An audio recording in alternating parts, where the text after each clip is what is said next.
So, yeah, I'd love to just go around a little bit, and if you wanted to say kind of I had asked you two what your experience level with medicinal mushrooms is so far. They shared that they sometimes forage for chanterelles and edible mushrooms and things like that. But what about you two? What brings you here today, and what's your like experience level so far with medicinal mushrooms? None. Zero. Yes. Well, that's Open book. very exciting for me. Just interested in learning, Yeah. learning about it. Interested in foraging too. But yeah, this is exciting. Lovely. And I'm Torsten, by the way, and this is Crystal. Hi there. And then Ashley. Actually, I don't know very much except how to cook them, and I do. And I've always been really nervous about foraging because of precision and danger. Yeah.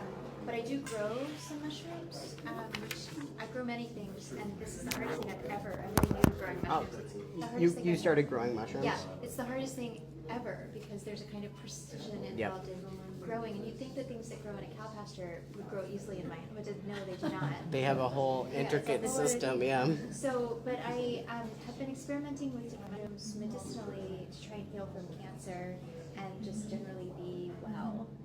So I don't know anything, but I've been dabbling in them. And taking some of them? Yeah. Yeah. Do you mind sharing Yeah. what Yeah, ones not you at like all. to take? I just eat what feels good or looks good or smells good and seems like it will go well in whatever I'm cooking. And then I also, there's a company called, there are tons of companies, but there's one called Rasa that makes yeah. a series of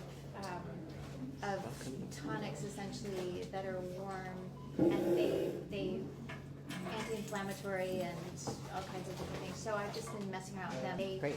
have a verifiable quantity of Yeah. adaptogen, which is also specified and broken down by ingredient. And Great. despite the fact that the precision in growing mushrooms overwhelms me, I was initially trained in science, so I really love having all the detail. Great. So that's why I'm using that company, and I'm just experimenting with their whole line, actually.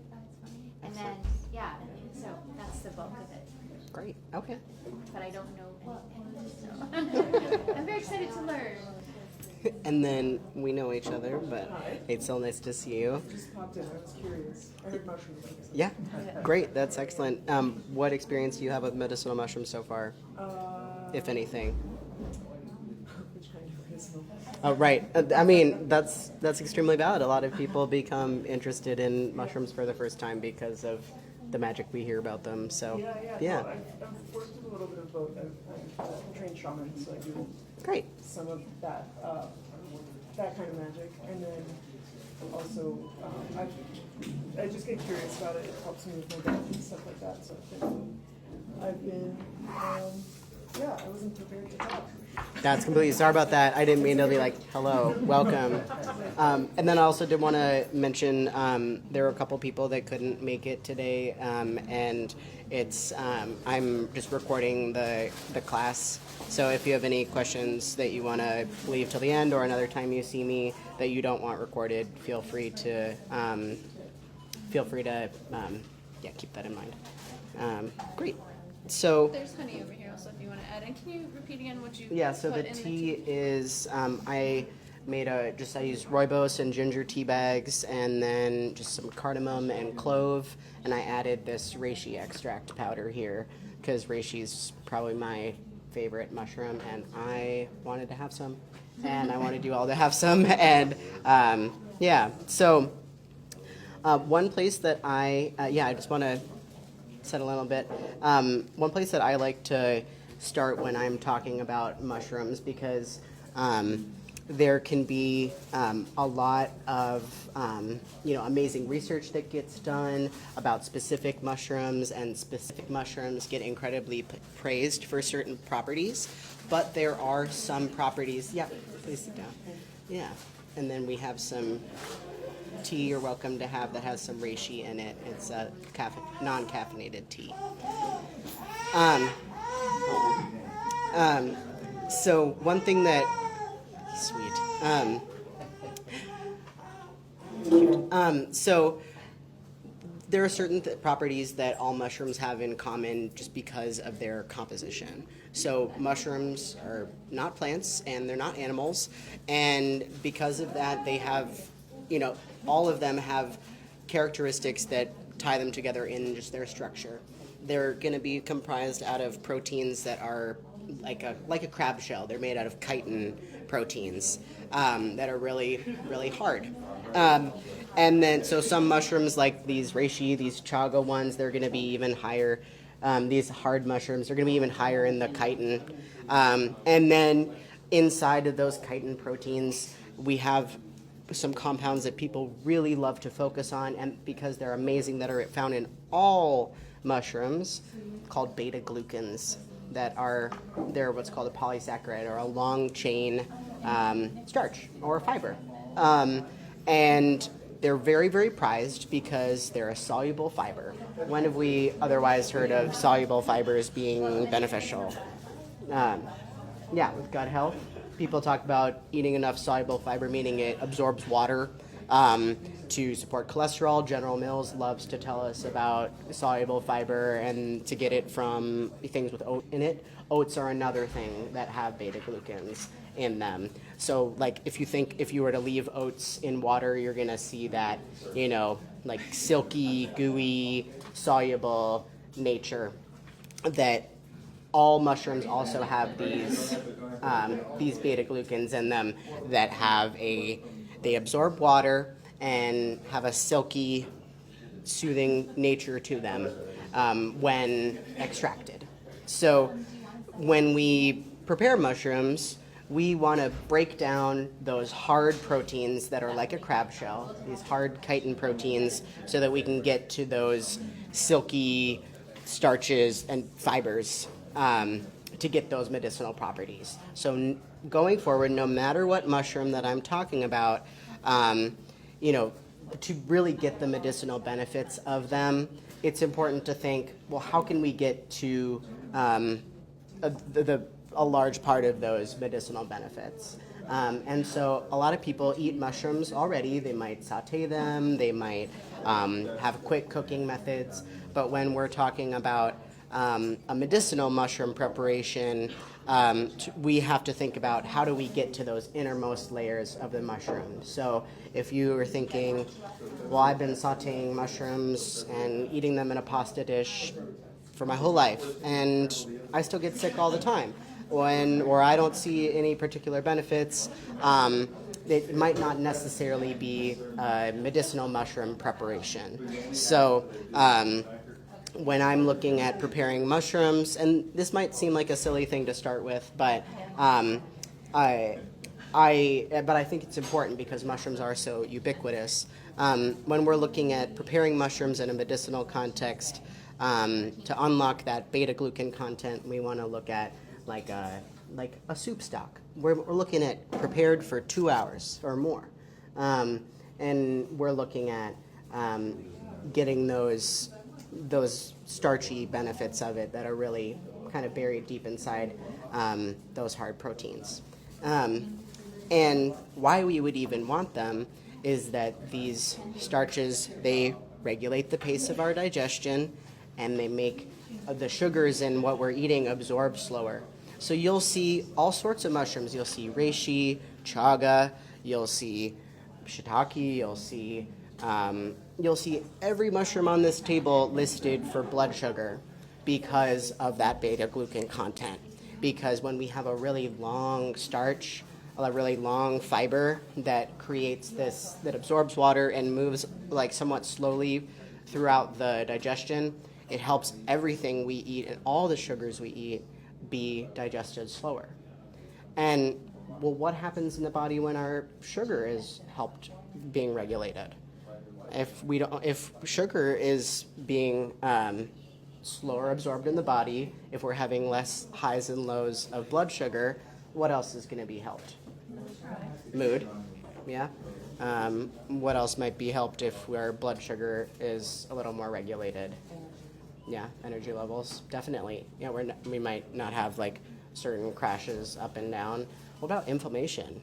I mean, that is, so when we're looking at certain mushrooms being listed as anti-inflammatory, I encourage people to zoom out and remember this is actually all mushrooms that have an anti-inflammatory capacity, only partly because of their ability to help us to regulate blood sugar and to bring inflammation down in the gut. Another amazing property about beta-glucans is that although we really benefit from them in the gut, and they are a part of this food we're eating, we can't actually break them down all the way. And so when they travel through the body and are absorbed into our system, they actually are dispersed through the body and act as markers in the immune system. And our body notices, oh, hey, this is something that wasn't there before. This is something that isn't completely broken down all the way. And again, these beta-glucans have like a soluble nature. So when they kind of travel throughout our body, through our bloodstream, not broken down, and stick on places that previously might not have been noticed. And so all mushrooms help our body to notice these areas that now have beta-glucan markers on them, and pay attention to areas that would have been forgotten. A really excellent example of a time when our body forgets about a place within us is cancer. That is what cancer is. Our body isn't looking in a certain area and has stopped responding to it in an immune sense. And so although there are mushrooms that have had way more research when it comes to anti-cancer properties, all beta-glucan containing fungi, which is all of them, can assist the body in self-perception, can help the body to notice and respond to areas that have stopped getting attention. And so that's why when you look at studies done on mushrooms to help break down the biofilms around a tumor, or if you have somebody that has a really depleted immune state, all these same states where the body has stopped attending to certain zones, all mushrooms can assist with that marking and starting to bring attention, simply because now it's been marked by a beta-glucan and we're trying to clear that area. And so if you continue your own research about mushrooms, or you're looking at products, you'll see this beta-glucan content listed again and again. And so I start with this because I realized I was listing it on every single mushroom. I was writing high in beta-glucans, which gives digestive, cardiovascular, and immune benefits. And I realized I should just start with that part. And so if we're looking at mushrooms to help, when I say cardiovascular, again, that soluble fiber, a lot of times people are looking at increasing their soluble fiber so that they can help with cholesterol absorption. A lot of people are told by their doctors to consume more fiber so that bile is absorbed in the bowel and that we're not reabsorbing free cholesterol. Taking mushrooms and eating mushrooms in a proper preparation is an excellent thing to add towards that effort for cholesterol health. And then the anti-inflammatory action and the antioxidant benefits of many mushrooms can add to that benefit. So I love to focus on this so that if you do become interested in medicinal mushrooms and you find yourself really loving reishi like I do, you don't have to feel, over too much like you have to lean on one mushroom. I do see a lot of people who are recovering from cancer treatment or are trying to improve their health in certain ways and think that they, and because of seeing some really incredible research, think that they need to take one mushroom or another and spend a lot of money on one mushroom or another. Well, for certain benefits, you don't have to feel like you have to buy a certain mushroom. So, so I wanted to start with that before going into them specifically. Does that bring up any specific questions? Great. Yeah, I love zooming out, and then that answers the question, well, what about this mushroom? What about this mushroom that wasn't on the list? Yes, that mushroom does have medicinal properties because of the structure of mushrooms. It's required that they are made out of those starches, and then there's been extensive research, or those fibers, there's been extensive research into the benefits of those fibers that I probably didn't even list all of them just now. Yeah, so one of the most famous mushrooms these days has been lion's mane. I wanted to start with that one because a lot of people do get information, people get lots of ads for it. I think it's so popular that it almost makes people ask, like, is it really all it's cracked up to be? And so we'll sort out a little bit of that. Who's here's heard of lion's mane? Yeah, okay. Yeah, and so lion's mane is most known for its unique ability to stimulate what's called nerve growth factor. And in addition to its ability to, bring down inflammation with all of those lovely beta-glucans, which helps, digestion and helps the immune system, lion's mane gets focused on for this nerve growth factor ability. And it was previously thought that there were no herbs or treatments that could stimulate nerve growth. So that was it's really notable that people have discovered this ability in lion's mane treatment, because that was a held belief by a lot of herbalists and doctors and just different people in different fields that you can't regrow nerve tissue, you can't stimulate nerve growth factor. So discovering that in lion's mane was really, really significant. And lion's mane does tend to be a mushroom that people would take in the long term. I have actually, had some surprising feedback from a couple people. I mean, I'm always learning so much just from people coming back and saying, I tried this and, blew me away. I have had some people say, I tried lion's mane for a couple days and wow, I'm really feeling a change in my energy level. But more often, I hear people coming back after a week or 2 weeks or a month, or I stopped taking it and I realized that really helped me after I stopped taking it and then I started again and wow, I feel better, that sort of thing. A lot of the studies around lion's mane have been in that sort of 6-month term where people would, record, here's how I'm doing at the beginning and then check in along the way. And so the applications of that could look like taking it for daily focus support. It could look like, I'm struggling with brain fog and I want to have a little more support in that area. But some people even work with lion's mane in the context of I'm dealing with, nerve issues, like physical nerve issues that you're feeling in the hands and feet, or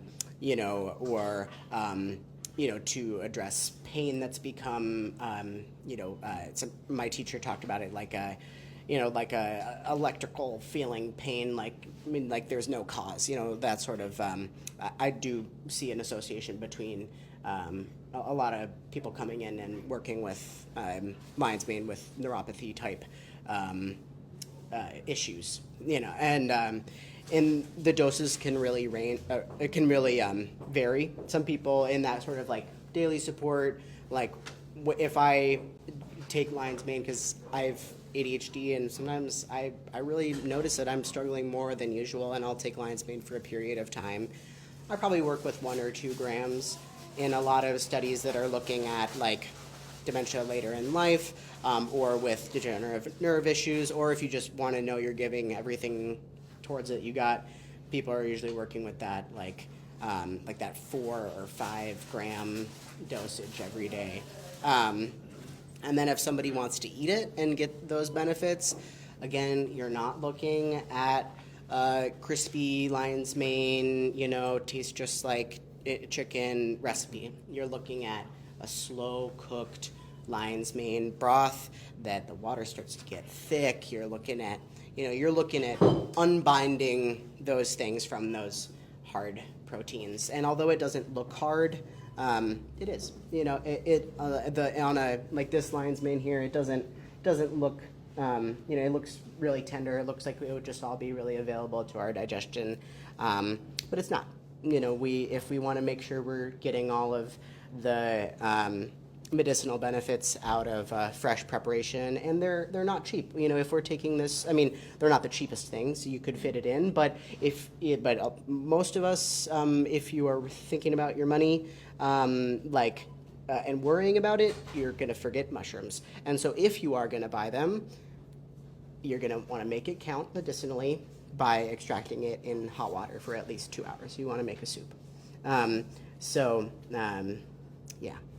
And I do like the lion's mane soup. It has a very bland flavor. That sounds appetizing, but yeah. But and then Crystal reminded me that it's not just the growth factor, but there have been some studies talking about lion's mane with repairing what's called the myelin sheath, or a sheath that's around our brain and our nerves, and that it can be really, really helpful for people that have had damage to that. Right. Yeah. It's basically the jelly coating on Yeah, your nerves. the jelly and it coating. actually can regrow that, which again, I don't know if there's anything else that does that. If so, it's very rare to actually not just protect it from further degeneration, but to regrow it. Yeah. And That's incredible. So you think of that as like all neurological, all nervous system conditions that it could potentially be helpful for. Even, Right. I think there's some more current studies about its potential with Tourette's having Wow. some help in that Yeah. as well. Go ahead. I guess I had the thought of you're doing it in water, but Yeah. is it water soluble, or thank you, Yeah.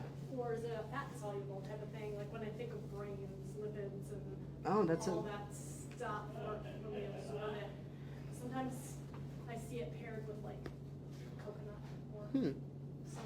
I guess that was just a thought in terms of like helping our body uptake bioavailability. Oh, interesting. Or something.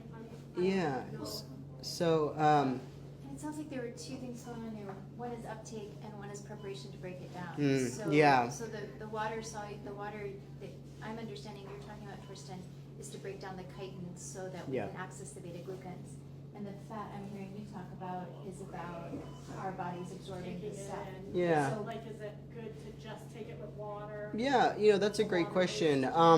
Yeah, I haven't thought about that necessarily when it comes to the absorption of those things, just simply because the water extraction is so important. I will say when I'm preparing a soup, I do end up having some fat in there too, just because of my other things being absorbed. But but as far as I know, I'd have to look into that more. But I will say, if you are trying to support your brain and nerve health, it's a multifactorial approach, and eating enough fats is incredibly important for your nerve health. If you really want to expect to, regrow your myelin sheath, you need to be eating more fats than you used to. So so that is a good question. And I will just clarify, it's not just the beta glucans that need to that will get unlocked when we cook mushrooms for a long time. But just to specify, there are many compounds that we have to unbind from those proteins. It's not just gonna be the the beta glucans, but there are some exceptions that of like aromatic compounds would come out first, and then like tannins would come out first.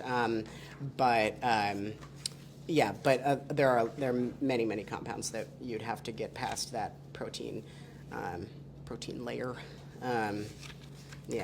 For them to be properly absorbed for us. And if you lose track of the clock, you can just see if it's thickened up, and then definitely some of those fibers are coming out. Yeah, I'm What were just you gonna curious say? about the dosing, like how were participants getting 5 grams a day? Yeah, so I believe that they were using an extract like powder capsule, so something like this, but then encapsulated. But it would have been like 5 grams of an extract, not 5 grams of raw mushroom. So. Yeah, so I'm just wondering if you're making a soup, like. Yeah, so how would you compare that? Yeah, and so I will say, it's been a traditional food for a really long time, and there aren't compounds that I've come upon when reading about lion's mane, or oyster or shiitake or any of these edible mushrooms that you would take too much. But when we're looking at a dried extract, you have to think about how much water is in these things. So you'd want to, like 5 grams of an extract. All right, well, this mushroom is going to be 5 to 10 times, you'll be looking at a weight 5 to 10 times that to, reach that. But I would say, roughly, 5, say I want to have at least an ounce of lion's mane, or like 25 to 30 grams of fresh lion's mane would equal about 5 grams of extract. Does that make sense? Yeah. And then that will vary depending on the mushroom but lion's mane is a very bouncy, watery one. And and when it comes to lion's mane, when being applied to like neurological conditions, my teacher Katya down at Commonwealth School of Holistic Herbalism had talked about pairing it with turkey tail, and a lot of times turkey tail, which is the next one on the list, that one gets put in more of an immune and digestive and liver container, but it also does have some neurological benefits that are often discussed. And so a lot of times when looking at lion's mane for a chronic pain situation or a neurological pain, turkey tail is brought in as well. And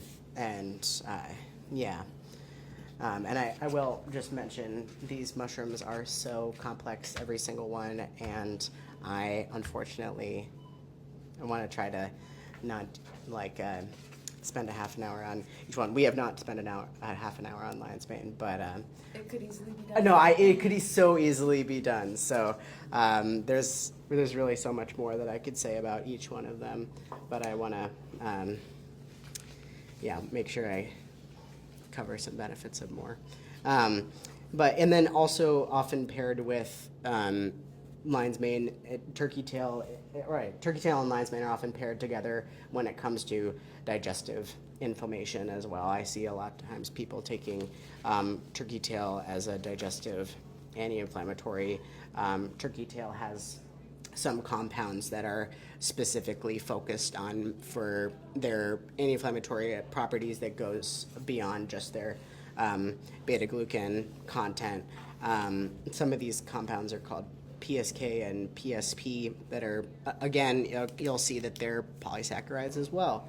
Our body really loves these like long chain starches that hold water. It's soothing to our digestion. Even if we're looking at herbs like slippery elm, think about the way a slippery elm lozenge might feel in your mouth, the way that gels up and provides comfort to the mucous membranes. When we consume an extracted, a preparation of medicinal mushrooms, we're getting this soothing, almost mucilaginous, like comfort to the mucous membranes that go all the way from our mouth all the way through. So these almost any, I mean, really any of them can provide some benefit in that area. But then when we work with ones that have some other properties that are known to be topically anti-inflammatory, that can be so soothing to the gut lining. You know,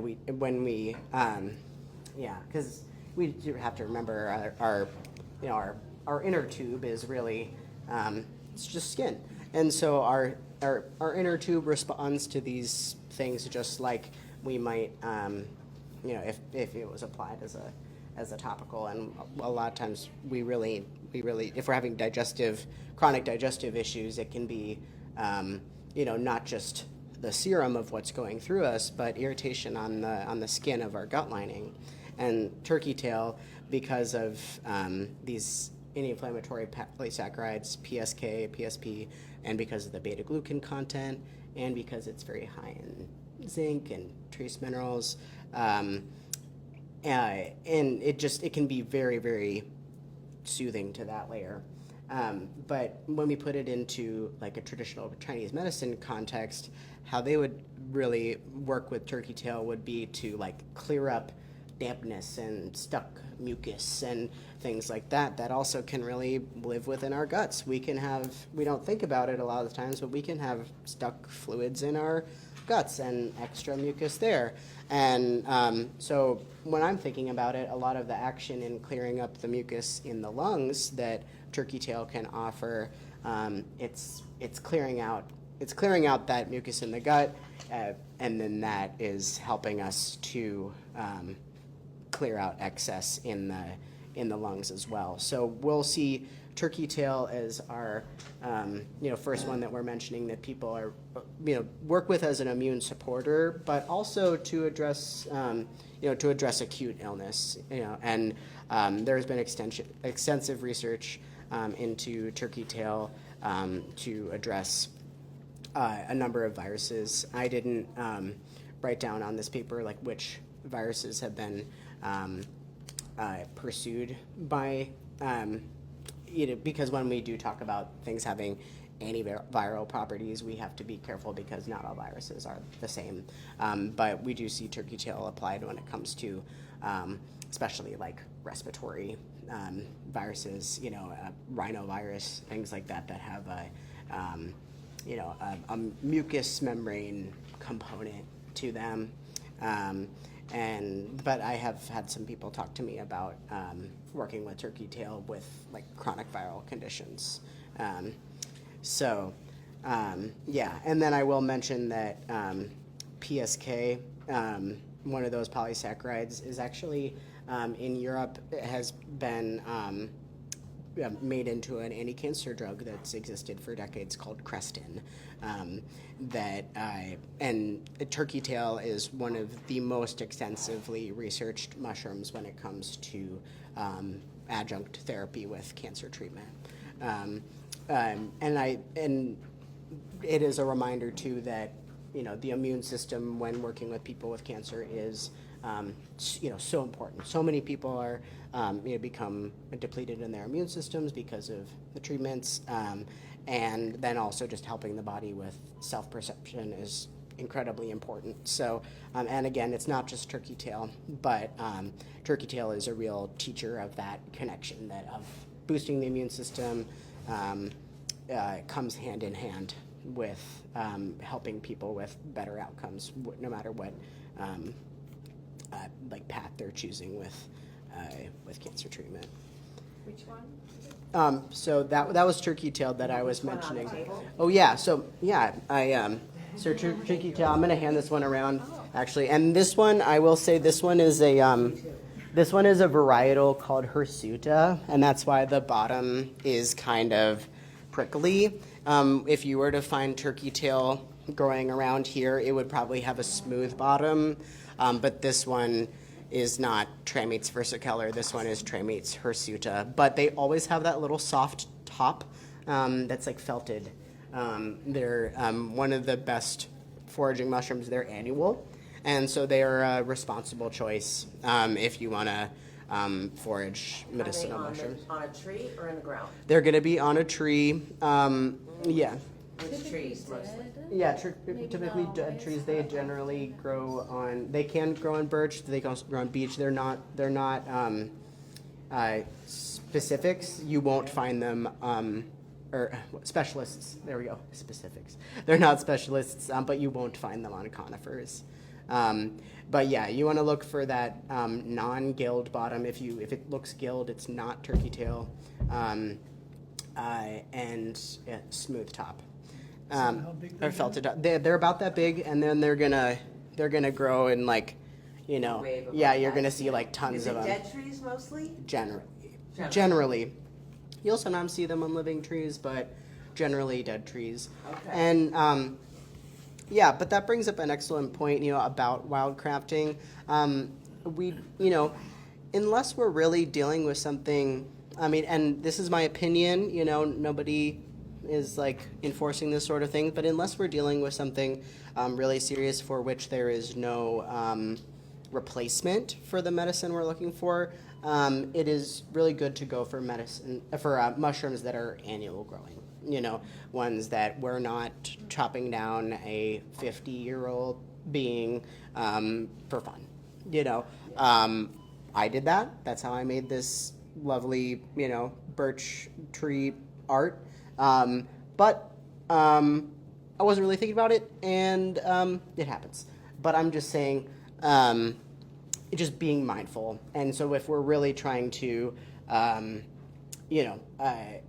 if we're really trying to consume the medicinal benefits on a regular basis and say, this is my medicine now, those annual mushrooms that, really, really come back are generally the most responsible choice. Of course, I have chaga on the table here. I have artist conch on the table here. But we'll get to talking about, what you would want to do if you were to harvest one of those longer growing mushrooms. But all that being said, I think turkey tail is a lovely starter choice. It's relatively easy to identify. And that also brings me to mention that all smooth bottom bracket mushrooms, like shelf mushrooms, growing in Maine. So that would be turkey tail, that would be reishi, which is rare to find here, but you can. That could be any of these, polypores here. But if it has a smooth bottom where you can see the holes, if it's a polypore, there are no toxic lookalikes. You might be wrong about the species, but you're not going to be dead. If you want to start foraging, start with smooth bottom mushroom, or like foraging for medicinal mushrooms. Start with smooth bottom mushrooms. You're going to be fine. There aren't toxic polypores in Maine. There might be some in Australia, but otherwise none even in this continent. So that's really helpful.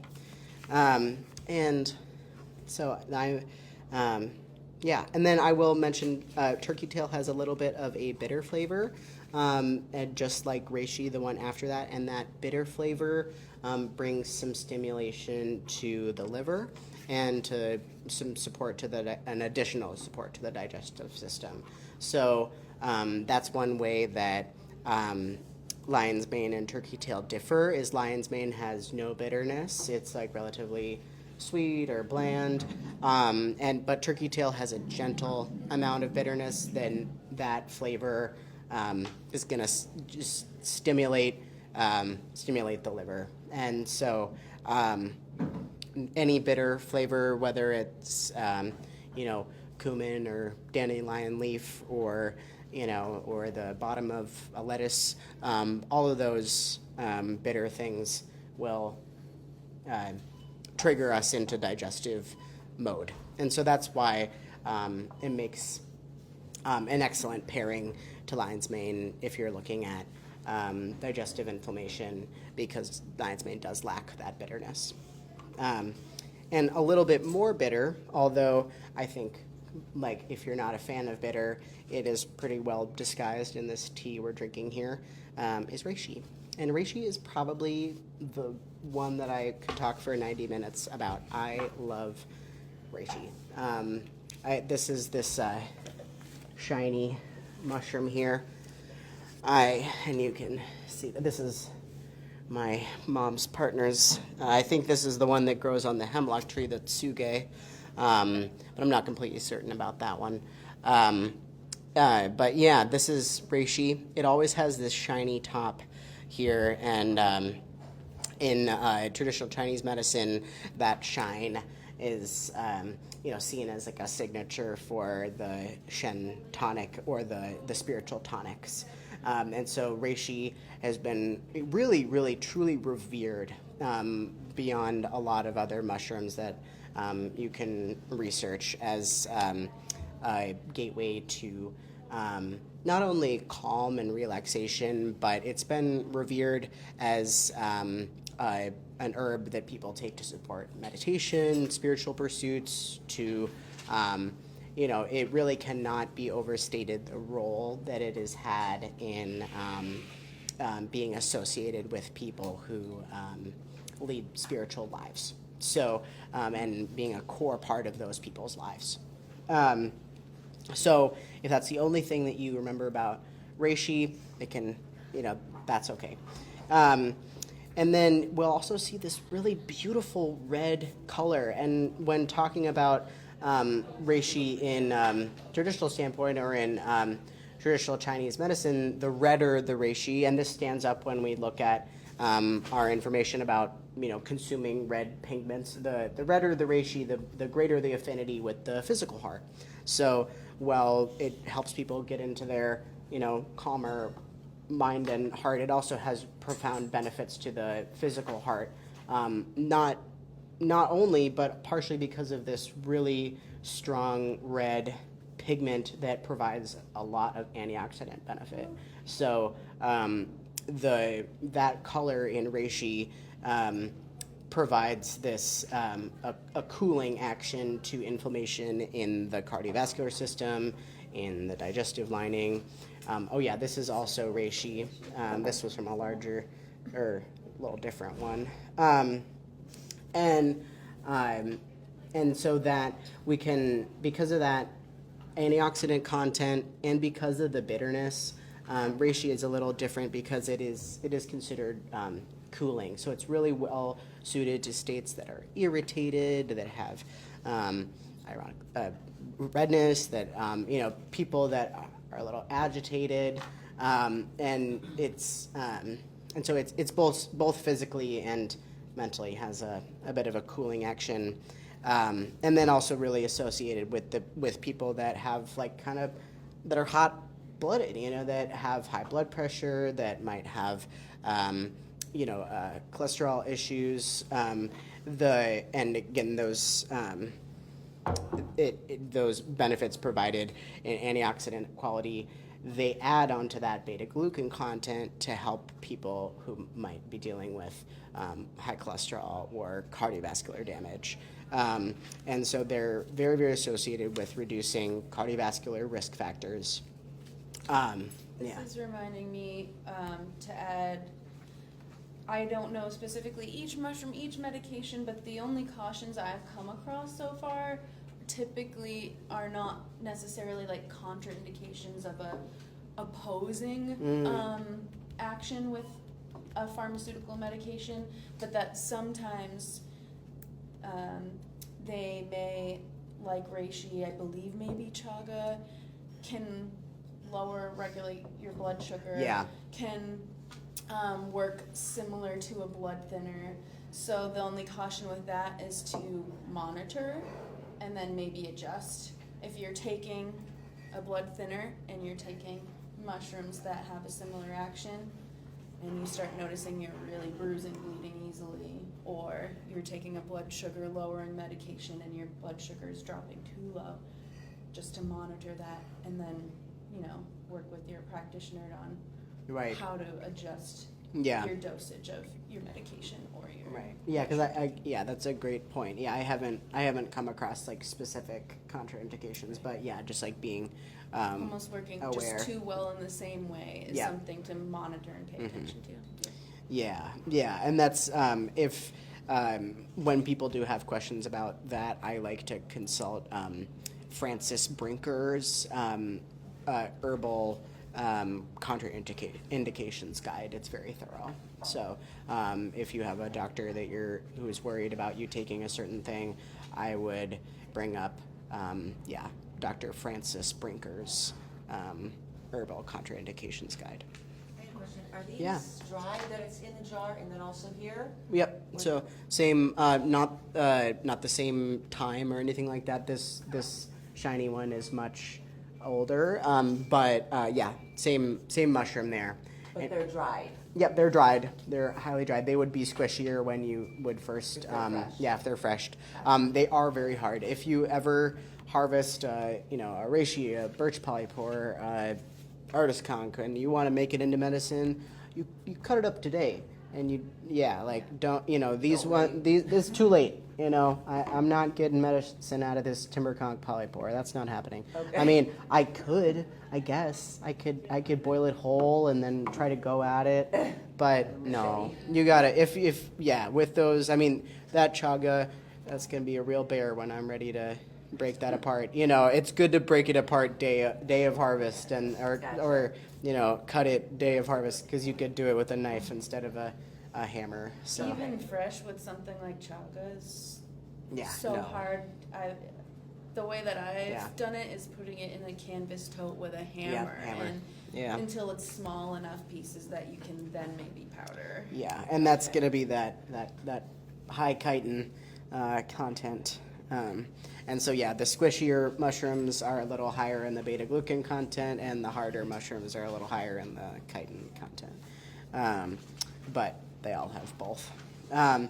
Reishi being a bitter medicine, it's probably one of the more recognized as being liver supportive as well. And that is one of the reasons that you mentioned it could make a medication maybe more effective, and you'd have to check. But it doesn't come up most of the time. So reishi is a beautiful liver support herb and support to stress and relaxation. I incorporate reishi into pretty much every day to just help with a better state of calm. And while some mushrooms you would notice the benefits over the long term, I tend to notice that depending on my dose that I would take, and generally people take anywhere between half a gram or 500 milligrams and up into that 4-gram dose,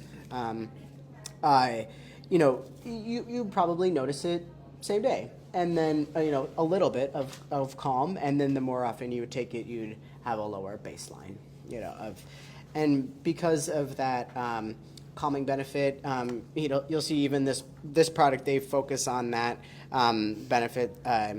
Sarah, who made this product, she focused on the tradition of people taking reishi during pregnancy to just support the levels of calm and to give the baby actually a greater ability to sleep and be a calmer baby. And because of its ability to support the liver and to help support relaxation, a lot of times you'll see it listed in just hormonal regulation formulas, not because it necessarily has a particular reproductive benefit, but because once we bring our blood sugar down and once we bring our stress down, we touch a lot of different areas in our lives when we're thinking about our hormones. So when I have people that come in and they're maybe focusing a little bit more on the end of the line hormones like estrogen and progesterone or testosterone, but there might be something up here in our daily hormones like our insulin, our sugar, our stress, or cortisol. If those things aren't dealt with, we're never going to have any progress in our in our monthly hormones. So I love reishi as a starting point for people that are wondering about hormonal regulation, but there's a stress picture there. So and you'll also see a lot of research around reishi with preventing or slowing metastasis And part of that is going to be because when we see that antioxidant content, when we see that, we're going to provide a cardiovascular benefit. And when we're looking at metastasis, that is a tumor being able to start having a blood supply. And we're having basically a dysregulation in our cardiovascular system. Our cardiovascular system is not acting how it should, and it's starting to feed a tumor. And so when looking at like holistic protocols for preventing metastasis, we want our cardiovascular system to be as healthy as possible. And then also, I tend to bring up reishi as a first choice when people are facing health issues that cause great stress, or where people are fearing death because of what they're going through. Because worrying about your family and what's going to happen to you, it doesn't help with healing outcomes. And so if people are trying to choose what mushroom to work with, and because there's anti-cancer research into so many mushrooms, every mushroom pretty much, I generally steer them towards reishi because of I find that it has the greatest mood and stress benefits of any of the mushrooms, in my experience so far. Yeah, and we do have a relative of reishi who is a bit more common and you might encounter, who is this artist conch mushroom here that I made the birch art. And that, like I said, here's a perennial mushroom. It's probably very old. And I harvested it.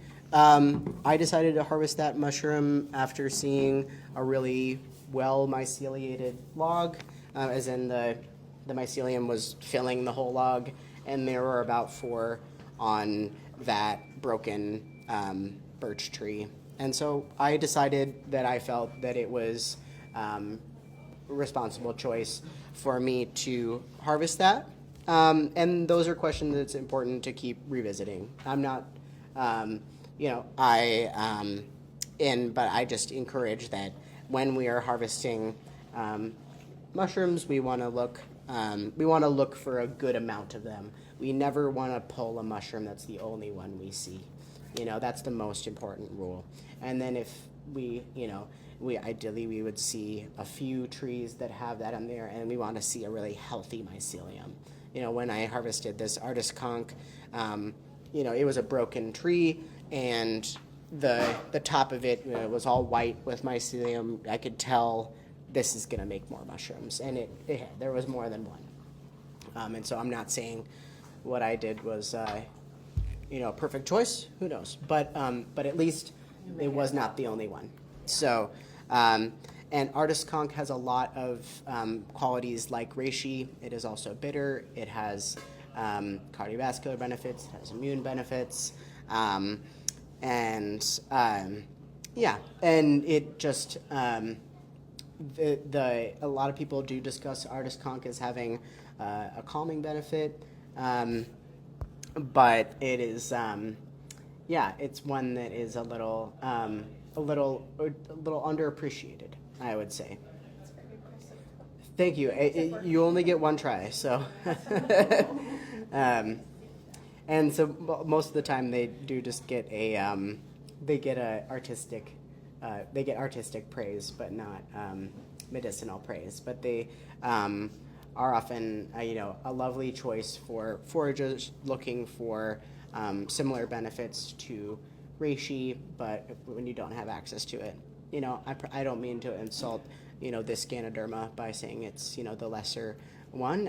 I just think I also I need to build a bigger relationship with artist conch. It doesn't tend to be my first one, but it does have a property that reishi doesn't as much, in that it has a diuretic quality. So some people, if they also have like fluid retention with their cardiovascular issues and could lose a little water, artist conch might be an even more appropriate choice for them. I also want to check in and ask if we need a bio break Um, Okay. how are people doing? So, I might need to head out. This is super interesting. All right, great. Please take your packet. An hour away. So, Great. Do you want lion's mane matcha, a cordyceps powder? I was there. Sure, I'll take it. I'll take Great. it. Great. Sorry to interrupt today. No problem. Back to what I, Lovely. I'll All have right. to get your brain on some of these examples. Great. Well, I'll see you soon. thank you thus far. Get your brain sounded creepier than I meant. Thank you. Great. Wow. Well, we've We're doing a good job. yeah. We are gonna need a part 2 of the mushroom class. Is how I'm feeling.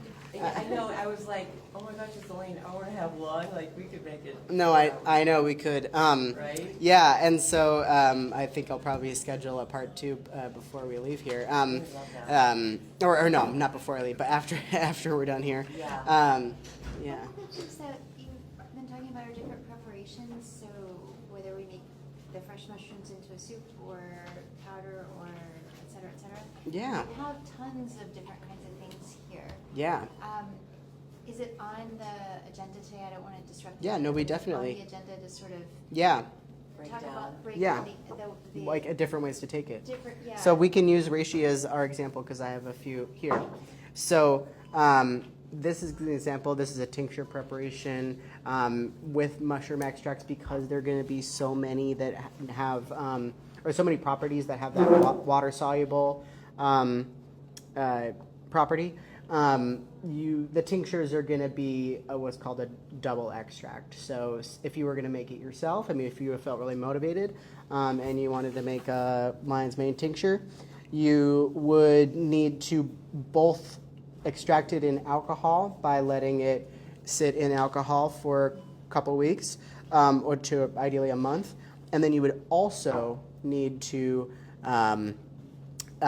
take that solid material strained out from the alcohol and simmer it in water and then combine those two. So mushroom tinctures will be a dual extract in that way where it's prepared in water and it's prepared in alcohol to get all of the constituents. And What do you mean by alcohol? so generally it would be like a grain alcohol or I mean if you were at home you could use vodka. It doesn't require like a industrial alcohol or anything like that. Well, I guess there could be an argument on that depending on the mushroom. With certain, but generally, yeah, you would have like a vodka or a 100 proof alcohol or something like that, so that your finished product would be around 20% alcohol once you combine the water extract and the alcohol extract.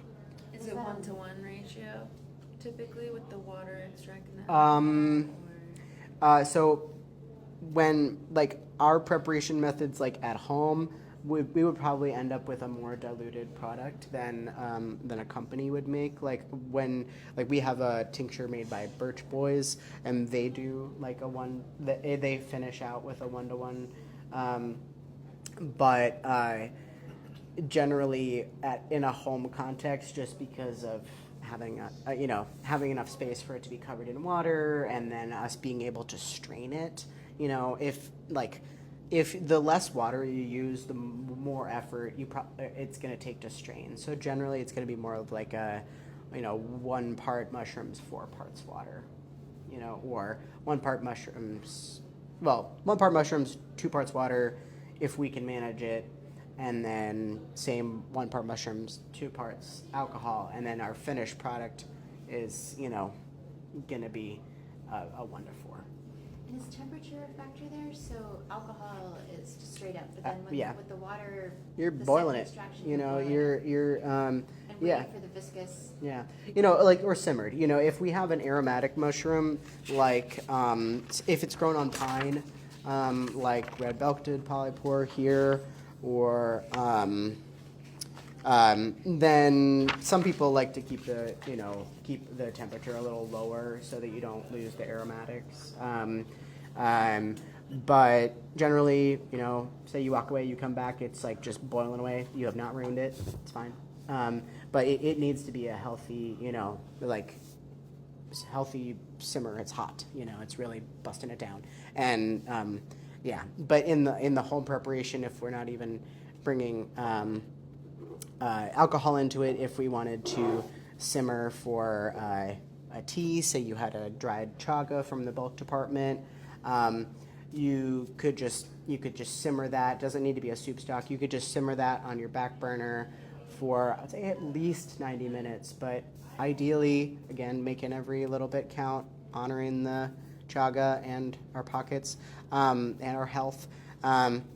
2 hours, 2.5 hours, 3 hours, for simmering that before we drink it, or simmering it for 90 minutes, adding more water, coming back, using the same piece of. And then just taking a little of it?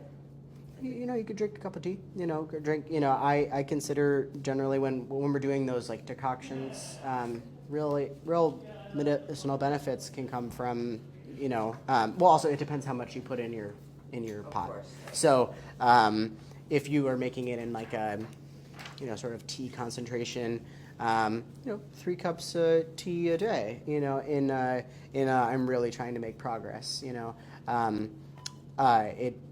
when it comes to how much of herbs we take and medicinal mushrooms are included in this, a lot of it is just how much can we afford, how much benefits do we need Right. to see, And so with that how being said, quickly. Is there a book you recommend that would teach Yeah. us more of that? Yeah, so it is going to be on the last page. It is? Okay. One of my, I would say, I just started with a few places to start. I think Christopher Hobbs' Medicinal Mushrooms Essential Guide is truly the essential guide. I think it is really excellent and brings in a lot of that information about preparation and things like that. And then mycelium running is also really excellent, and mycobotanicals from Paul Stamets, and they are a little bit more detailed around certain mushroom species, and then they talk about the research around using mycelium instead of fruiting body. You will find differing opinions around which part of the mushroom to take, and I might as well discuss that.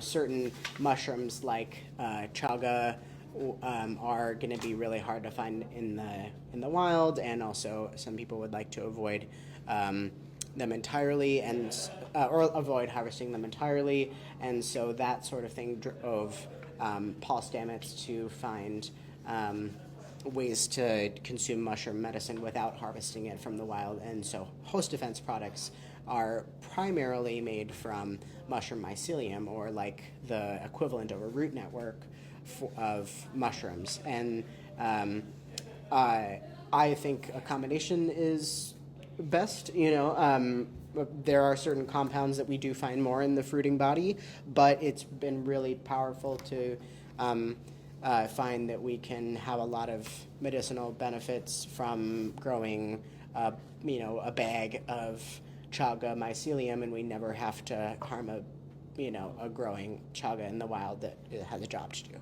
So options like this, like from Host Defense, would be a powder. This is made from a chaga mycelium. So if you're interested in chaga but you're not sure about wild crafting, this is something there that some brands are going to work with mycelium, and so powders, adding it to your to a tea like this, adding it to a coffee, adding it to a smoothie, adding it to a soup bowl. A lot of times that's can be a really accessible way to do it that would be more affordable than a capsule. Of course, capsule tends to be, for some people, capsule is the most convenient. It often is the most expensive. Down from that, tinctures can be a little more affordable, sometimes on the same level as powders. And then, of course, the most affordable way to prepare mushrooms would be, depending on, would be preparing them ourselves from the bulk mushrooms, either fresh or dried. But depending that, if you're doing that really regularly, sometimes that might not be more affordable. If you were going to do that, I'd probably prepare, en masse broth and then, use that in your, Freeze it in cubes. yeah, or- yeah. And then looking at that, I want to make sure I have at least a cup of that, of that mushroom broth, every day, and that sort of thing. But maybe more than that, make more towards a quart. Can you buy these extracts and powders here? Yeah, or- these are all things that we sell at the co-op. I tend to do the extract powders just because there's a lot of doses. Like there's 100 doses of 1 gram in one of these bags, and this one I think retails for $27.99. So usually that I like the price point of that, and then this is example of an extract powder. It's not going to be this is not a powdered mushroom, because like we mentioned before, you can't eat unprepared mushrooms. They don't, you're not going to access their medicine. So this basically, they made a tincture and they dried it, and then so it's like a To make a tea with it? that's what we're drinking right now. Oh, I used this in making our tea today. So it just disappeared, depending on the strength, you may or may not even taste it. Some mushrooms like turkey tail, the turkey tail extract powder, I end up adding that to, and the lion's bane, I more often end up adding that to a soup, just because I find that they have they fit just fine in my tea or coffee, but I find they enhance my bowl of soup. And, I find they have a particularly good flavor in my soup. And and so then another preparation. Oh yeah, I didn't mention that when we were talking about the turkey tail. Mushrooms can have topical benefits as well. If they can help our gut lining, then they can help our skin, because we're just one big tube of the same idea. Our inside's just wetter, hopefully. So as an example, like a turkey tail salve, where I was talking about how it provides that, soothing benefit on the gut lining. Some people work with a turkey tail salve for irritated skin, where you're getting those benefits of the of those anti-inflammatory polysaccharides and the zinc content to soothe inflammation on the skin. And then some people work with a chaga salve. I'm kind of skipping ahead here, but work with a chaga salve or a cream for protecting against sun damage and addressing sun damage, because chaga is high in melanin, actually, and it's a fungal source of melanin. Their anti-cancer properties. Yeah. Skin cancer being one of the most common. Yeah. Just pass Good that for out. that. Yeah, of I'm course. getting treated for skin cancer right now. Yeah, we don't have an open one at the moment, but That's okay. yeah. And so this is our local chaga guy, or one of them. We also have the bulk department chaga from Chaga Man, with 2 N's. And then he harvests, or he gets his chaga from someone who ethically wildcrafts it and is contactable if you have questions about that. He's a really lovely guy, Matt from Forest Flesh. And then there's also a bunch of other stuff in here that's skin friendly for soothing. right, So yeah, it's not just it's not just the mushrooms. Yeah. It's a collection of. right, yeah, and then it's also not just the melanin content in chaga that people are looking for. This one's straighter. Yeah, I would say they're roughly the That same. one's got green tea and. Straighter like that, like I think ingredients. straighter, like this is. Yeah, that one's straighter just chaga. Chaga Yeah. and vitamin E, whereas that one's got other things in it. That one does have other Yeah. things, yeah. So- And then cream versus balm, yeah. And in both of these, again, those pigments in a mushroom that Trameats Versicolor, those pigments, the one I handed around is a white version, but True Turkey Tail is, has, these beautiful pigments, and when we apply those to our skin, we're applying direct antioxidant benefits, those that's the role of those pigments within the mushroom. They're doing that job for themselves. It's it's to protect their own bodies, and then those, when we consume or apply things that have antioxidant qualities, we protect the fats within our tissues from oxidation, or basically making our cells life a little longer and a little happier. And yeah. I have a question, because a lot of these maybe work the same way, or they do the same thing, like a lot of them are being Some of them. properties. But the experience in the past with magic mushrooms that you make Right. tea. Yeah. How do you know you're not going to get that From from these? Yeah. From other mushrooms. Okay, yeah. What components are yeah. So maybe not desirable on your way to work? right. So yeah. So there are definitely going to be some mushrooms that are might affect our mood a little more.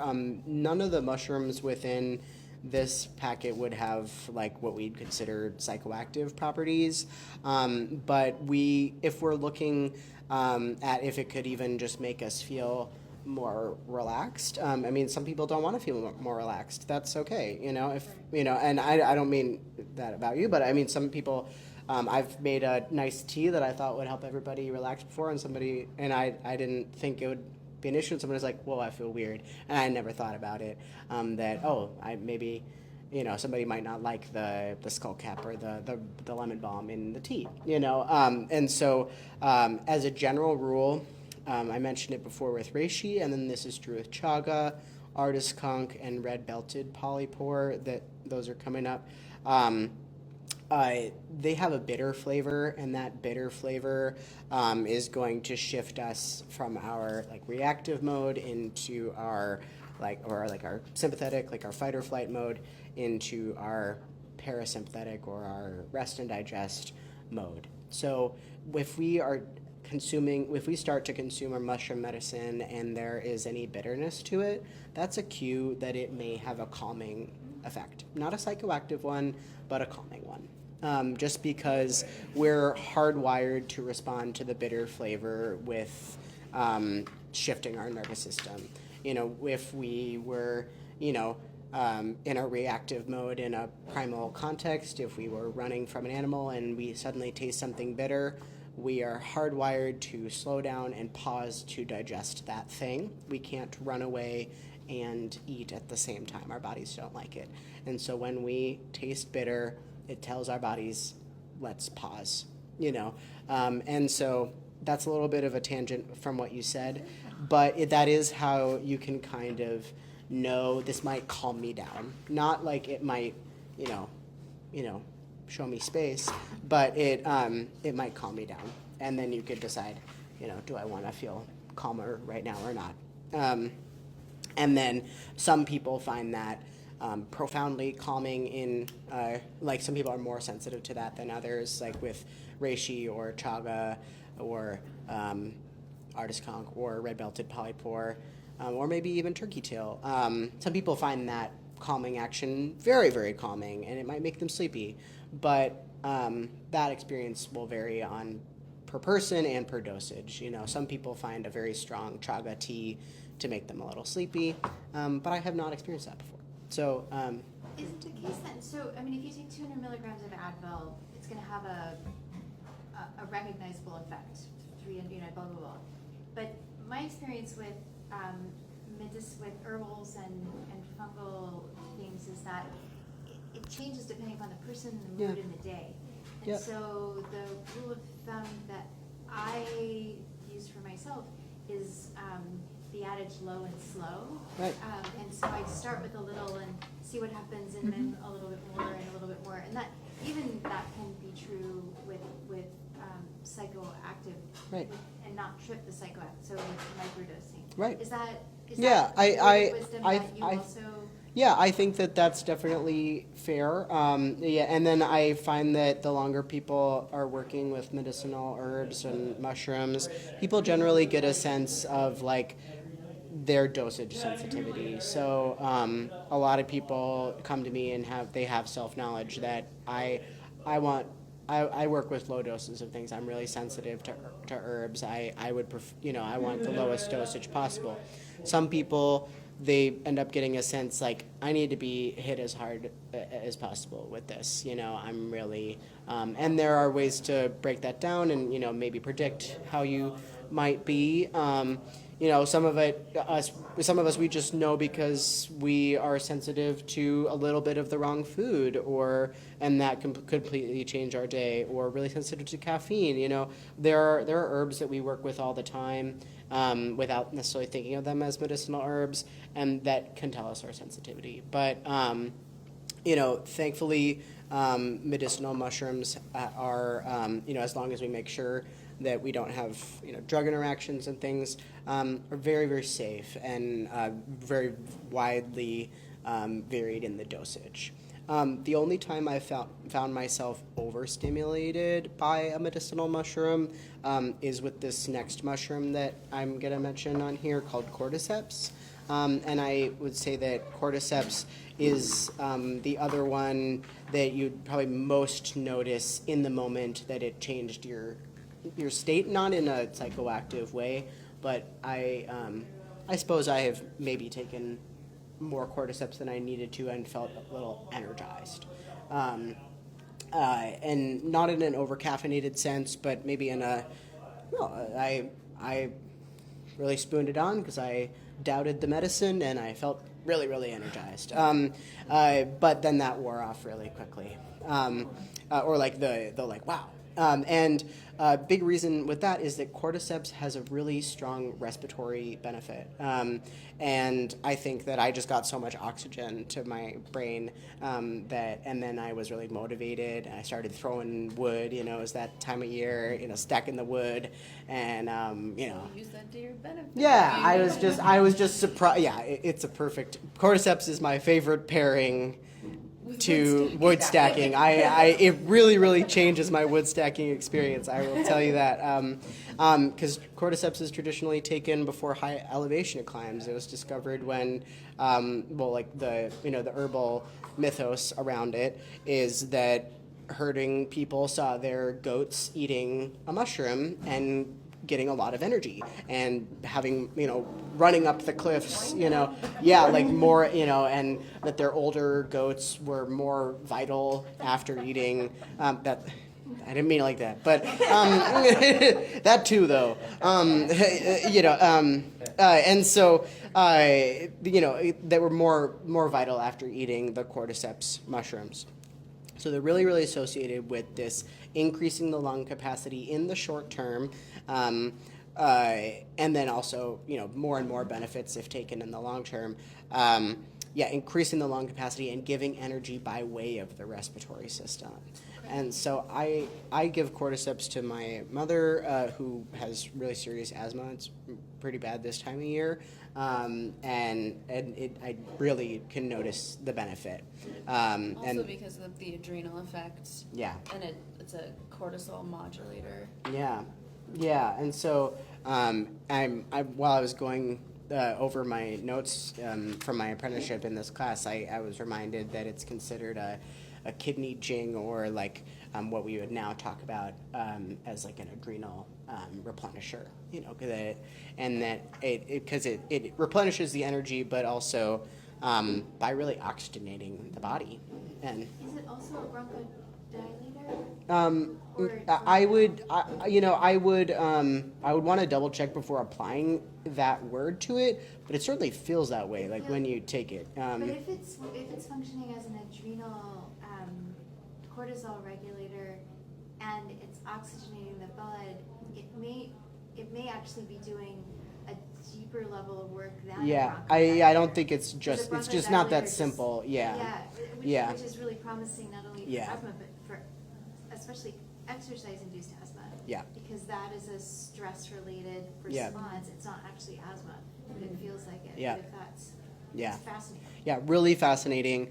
And so you can see cordyceps like really improving quality of life in issues that are like influenced by respiratory functions. So a lot of people really do struggle with their sleep because of poor respiration, or just struggle with poor sleep quality, even if they're getting the hours, maybe. And while taking cordyceps would certainly not take away like an issue like sleep apnea, it could improve the quality of each breath, and things like that. So you will sometimes see cordyceps, incorporated in some of these sleep, in some sleep plans for people when people really feel like they're getting poor sleep quality, and then also because of that, the adrenal support. Yeah. Which, just thought-provoking, I've yet to really dive deep into the science behind this, but I just have a curiosity about how often respiratory illnesses like COPD and asthma, when they're really in a flare-up, get treated with steroids. And bronchodilators. Right. Right. So that's This could be another a thought-provoking supportive thing thing. for me, that it kind of may have a similar goal that the steroid has in treating those. Without all Respiratory the other awful illnesses. things. Yeah. Yeah. Yeah, definitely. It's been incredible. My dad has COPD and the breathe. I don't think we have out here. Oh, we would. Yeah, we don't have it out But at the moment. Host Defense does a breathe. I think they do pretty much everything they Oh, have yeah. in an extract capsule or powder. My dad has started taking the capsules. Only thing he's changed, it has cordyceps, reishi, and chaga. Yeah, we have enough for everybody to have. And he two went samples of from cordyceps and- needing to use oxygen. If he walked 50 feet, he'd have to stop, sit down, use oxygen. Nebulizer treatment 3 times a day, to being able to play with his grandkids in the yard for hours and hours. Wow. Wow. Very It's a cool. huge change. Is Artist Conk here? Do you have Yeah, Artist that's Conk the here? one that I put the art on. It is, got it. Okay, Yeah. that'll help me remember it. Okay. Yeah, sorry, I didn't mean it like that. But yeah, and do you want to pass these down? Yeah, and we don't have any cordyceps out because I've never seen them in person. Although we're Are we passing them in? yeah, I'm just passing them in pairs. Everybody gets 2. Oh, okay. Yeah, for everybody each. gets 2. All cordyceps. Yeah, they're cordyceps. Yeah, and so cordyceps does have a pretty strong flavor. Sometimes I'll add it to a beverage, but generally I'll prepare it as kind of like a wellness shot. I find that it pairs well with citrus, and so like for my mom who really wants it to taste good, I'll use the old bottle of Rose's Lime that's been sitting in the fridge forever, and I'll mix Rose's Lime, because I don't know how we're gonna get rid of that thing. But anyway, it's just sitting there staring at us, Anyway, but some sort of citrus and sugar, because I'm trying to make it as easy as possible. You could just use lemon. I just feel like it cuts the bitterness and the kind of strong flavor of the cordyceps, and then I'll just do that in kind of a very short glass of water, and sometimes I'll even 1 second. I need some right now, and then sometimes I'll add a couple drops or like 2 drops of a lobelia tincture, because that's really relaxing to the lungs. And that's like the lung shot that I give my mom, or that I would take before like heavy exercise. And this has already been extracted and dried. Yep. So this is the product from Malama that I'm handing out, but it's the cordyceps one. Okay. And so you could maybe take add it to a beverage before before a walk, or before stacking wood, or just a day you want to breathe a little better, and I do have some other samples that I just didn't have time to bin up, that when we're done we can have fun and you can take stuff home and it'll be great. And then cordyceps pairs really, really, like that breathe blend that you're talking about, that is cordyceps, reishi, and chaga.